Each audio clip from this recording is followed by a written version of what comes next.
Mukhang malabo nang mapunta sa Barangay Ginebra si Troy Rosario at TNT Tropang Giga hindi pa rin nawawalan ng pag-asa at tuloy pa rin ang panliligaw sa big man. So bago usapang Troy Rosario tayo ay pag-usapan muna natin ang pagkatalo ng San Miguel Beermen sa EASL kung saan nga ba nagkulang ang ating mga pambato.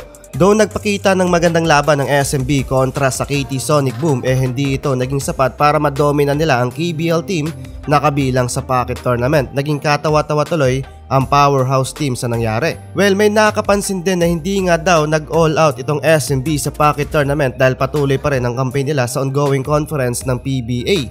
Isa sa dahilan ng pagkatalo nila ay yung kawalan ng ibang magagaling na player during ng game day katulad ni na Terence Romeo, Jeronteng at iba pa na panigurado sanang may magandang hassle na may iaambag sa SMB.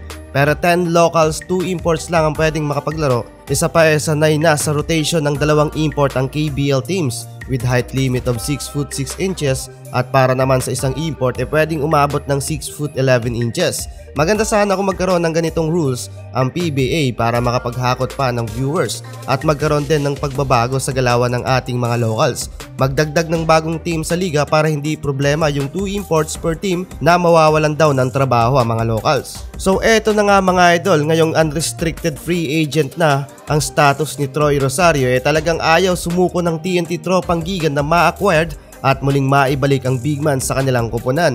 Apparently, dalawang bigating teams din ang nagkaka-interest dito, kabilang dyan ang San Miguel Beermen at Barangay Ginebra. Simula nang maging UFA ang big man, pero agad-agad namang nagpa-schedule ng appointment ang top management ng TNT sa kampo ni na Troy Rosario. Talagang desidido at seryoso ang mga katropa sa big man dahil kasama lang naman sa meeting ang TNT Governor and PBA Chairman na si Ricky Vargas at ginanap sa office mismo ng team owner na si MVP.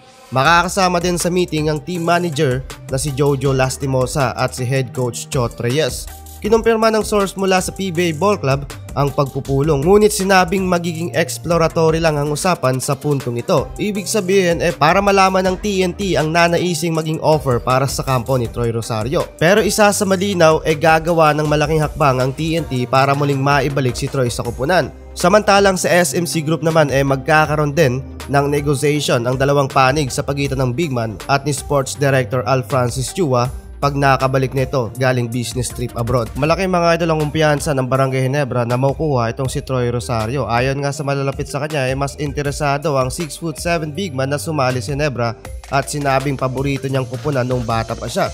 Bukod sa Gin King, sinusubukan din ng sister team na San Miguel Beermen na makuha ang dating Gilas Pilipinas mainstay. Parehong nangangailangan ng matatag na big man ng dalawang kupunan na parehong pinamamahalaan ni Ramon S. Ang.